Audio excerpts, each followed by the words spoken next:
Hello बच्चों, आज हम सीखेंगे रासायनिक समीकरण संतुलित करना, जो कि केमिस्ट्री का फर्स्ट चैप्टर है और उसमें ये इक्वेशन सॉल्व करने के लिए आती है एग्जाम में आपके।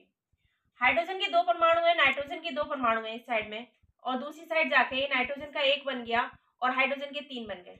तो बैलेंस करने के लिए नाइट्रोजन के दो चाहिए, तो हम यहाँ पर नाइट्रोजन के दो अणु ले लेते हैं।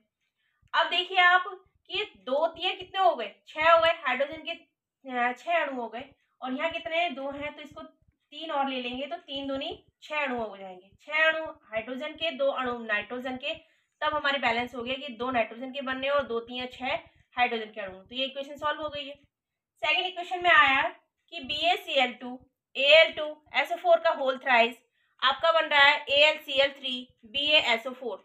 यहाँ SO4 का होल थ्राइस है, यानी तीन अणु है इसके SO4 के, और Ba के यहाँ पर एक है सिंगल।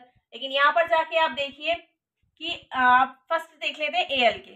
Al2 है और क्लोरीन कितनी है, क्लोरीन के दो अणु है, यहाँ क्लोरीन के तीन है। अगर हम यहाँ से आगे से इसके दो लगा दें तो Al के तो बैलेंस हो गया हमारा, लेकिन क्लोरीन के दो तीन छह बन गए, तो आप यहाँ पर क्लोरीन के लिए तीन लगा देंगे तो तीन दूनी छह, क्लोरीन बराबर हो गई। अब बेरियम के देखिए, Ba का देखिए, यहाँ तीन अणु हो गए और यहाँ कितने हैं हमारे पास सिंगल, इसके आगे भी हम तीन लगा दे रहे हैं, तो SO4 के भी तीन हो गए, Ba के भी, बेरियम के भी तीन हो गए। SO4 भी तीन बन गया, बेरियम भी तीन बन गया, तो ये इक्वेशन सॉल्व हो गई। यहाँ देखिए हाइड्रोजन के दो हैं, सल्फर का एक है, ऑक्सीजन के दो हैं।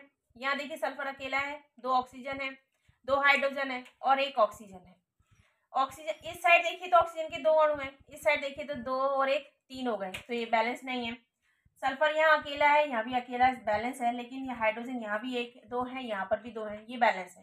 लेकिन अगर मैं यहाँ पर टू लगा दूँ तो ये हो जाएंगे दो, टू टू सा फोर, और दो सल्फर के दो यहाँ लगा दे रहे हैं, तो दो सल्फर बराबर हो गया, इधर भी सल्फर बराबर, तो दो दो दूनी चार, चार ऑक्सीजन के हो गए।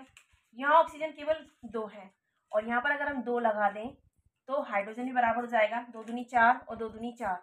लेकिन ऑक्सीजन देखिए दो दूनी चार और दो, चार और दो छः, यहाँ ऑक्सीजन केवल दो है, अगर हम यहाँ पर तीन लगा देंगे तो इसकी मल्टीप्लाई इससे हो जाती है, तो तीन दूनी छः, ऑक्सीजन बराबर हो गया, यानी इक्वेशन सॉल्व हो चुकी है। थर्ड देखिए आप, फोर्थ देखिए कि ये Al कितना है, अकेला है, यहाँ Al अकेला है, यहाँ Cl कितने हैं, तीन है, दो हैं, यहाँ Cl कितने हैं, तीन। तो आप क्या करेंगे, यहाँ टू लगा दीजिए आप आगे से, तो 2Al हो जाएंगे, यहाँ भी 2Al हो जाएंगे, दोनों इक्वल हो गए। 2AlCl3, तीन दूनी छः, Cl के कितने हो गए, छः, और यहाँ पर अगर हम तीन लगा दें तो ये हो जाएंगे तीन दूनी छः, तो Cl बराबर हो गया। लेकिन Cu यहाँ कितने हैं, तीन है, तो यहाँ पर भी आगे से तीन लगा दिए तो Cu बन गए आपके तीन, तो ये भी इक्वल हो गई है। फिफ्थ आता है आपका कि यहाँ सिल्वर और यहाँ नाइट्रेट, यानी कि सिल्वर नाइट्रेट है ये, तो Ag के कितने अणु हैं, एक अणु है, यहाँ पर भी एक है, बराबर है। NO3 के दो, एक अणु है, यहाँ पर कितने NO3 के दो, तो अगर हम आगे से यहाँ दो लगा दें तो दो NO3 के अणु हो गए, तो दोनों बराबर हो गया। Cu अकेला है, यहाँ पर भी अकेला है, लेकिन Ag के यहाँ पर दो है, यहाँ Ag का सिंगल है, तो इसको डबल कर देंगे तो ये दो हो जाएगा, तो इक्वेशन आपकी बैलेंस हो चुकी है।